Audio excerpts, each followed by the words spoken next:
1857 की क्रांति, जिसे भारत का पहला स्वतंत्रता संग्राम, सिपाही विद्रोह और भारतीय विद्रोह के नाम से भी जाना जाता है, ब्रिटिश ईस्ट इंडिया कंपनी के शासन के खिलाफ भारतीय सैनिकों और जनता का एक बड़ा विरोध था। यह विद्रोह 10 मई 1857 को मेरठ से शुरू हुआ और जल्दी ही उत्तर भारत के विभिन्न हिस्सों में फैल गया। इस क्रांति को अंग्रेजों द्वारा दबाने में 1 साल का समय लगा। 1857 की क्रांति के प्रमुख कारण: ब्रिटिश ईस्ट इंडिया कंपनी की डॉक्ट्रिन ऑफ लैप्स, हड़प नीति के तहत भारतीय रियासतों को अपने अधीन करने की नीति। इसके तहत झांसी, सतारा और अवध जैसी रियासतों को अंग्रेजों ने हड़प लिया। बहादुर शाह जफर को अंग्रेजों ने दिल्ली के लाल किले में सीमित कर दिया था और मुगल साम्राज्य का अंत कर दिया गया। भारतीयों के बीच यह भावना थी कि अंग्रेज उनकी धार्मिक मान्यताओं का अपमान कर रहे हैं। उदाहरण के लिए, हिंदू और मुस्लिम धर्मों के खिलाफ कानून और संस्कृति में हस्तक्षेप। नए कानूनों के कारण लोगों को लगा कि अंग्रेज धर्मांतरण को बढ़ावा दे रहे हैं। किसानों पर भारी कर, पारंपरिक उद्योगों का नष्ट होना और कारीगरों की स्थिति खराब होने के कारण आम जनता में असंतोष था। अंग्रेजों की नीतियों के कारण व्यापारियों और व्यापार पर बुरा असर पड़ा। भारतीय सैनिकों को अंग्रेजों द्वारा भेदभाव का सामना करना पड़ता था। उन्हें कम वेतन और पदोन्नति के सीमित अवसर दिए जाते थे। नई एनफील्ड राइफल की कारतूसों में गाय और सूअर की चर्बी का इस्तेमाल किया जाता था, जिसे सैनिकों को दांतों से काटना पड़ता था। यह हिंदू और मुस्लिम सैनिकों की धार्मिक भावनाओं का अपमान था और विद्रोह की शुरुआत का कारण बना। मेरठ, 10 मई 1857 उदास स्माइली विद्रोह की शुरुआत मेरठ से हुई, जब भारतीय सैनिकों ने अपने ब्रिटिश अफसरों के खिलाफ बगावत कर दी। उन्होंने दिल्ली की ओर रुख किया और वहां के मुगल सम्राट बहादुर शाह जफर को अपना नेता घोषित किया।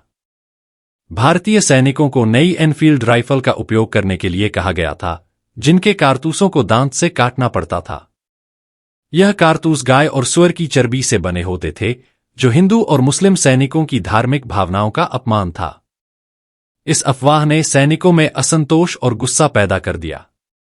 जब सैनिकों ने इन कारतूसों का उपयोग करने से मना कर दिया, तो अंग्रेज अधिकारियों ने इसे अनुशासनहीनता माना और लगभग 85 भारतीय सैनिकों को हिरासत में ले लिया।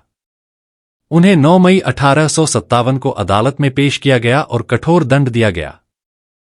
सैनिकों को दंडित होते देख मेरठ के बाकी भारतीय सैनिकों में उबाल आ गया। 10 मई 1857 की शाम को सैनिकों ने अपने अंग्रेज अधिकारियों के खिलाफ बगावत कर दी। उन्होंने अपनी बैरकों से बाहर आकर ब्रिटिश अफसरों पर हमला किया, हथियारों के गोदामों पर कब्जा कर लिया और जेल में बंद अपने साथियों को रिहा कर दिया। इसके बाद उन्होंने मेरठ की सड़कों पर बड़े पैमाने पर विद्रोह किया और अंग्रेजों की संपत्तियों को नष्ट कर दिया। मेरठ में विद्रोह के बाद सैनिकों ने अगले दिन दिल्ली की ओर कूच किया। वे दिल्ली पहुंचे और वहां के मुगल सम्राट बहादुर शाह जफर को अपना नेता घोषित किया। इससे क्रांति ने एक राष्ट्रीय रूप ले लिया और कई जगहों पर विद्रोह की लहर उठ गई। दिल्ली पर विद्रोहियों ने कब्जा कर लिया और इसे स्वतंत्रता का केंद्र बनाया। बहादुर शाह जफर को पूरे विद्रोह का प्रतीकात्मक नेता घोषित किया गया।